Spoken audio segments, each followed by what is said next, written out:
Hello friends, welcome to TrendTechGuide. Today I'll show you how to remove alt+tab blur background in Windows.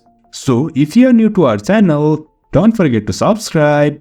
So let's start. We use alt+tab to switch between active windows.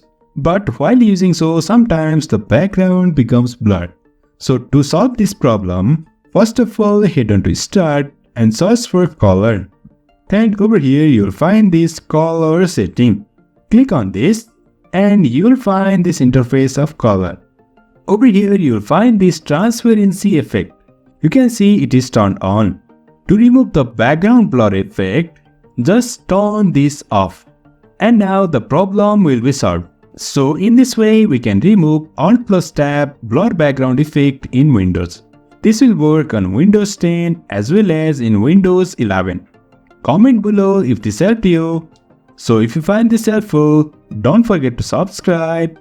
Have a good time.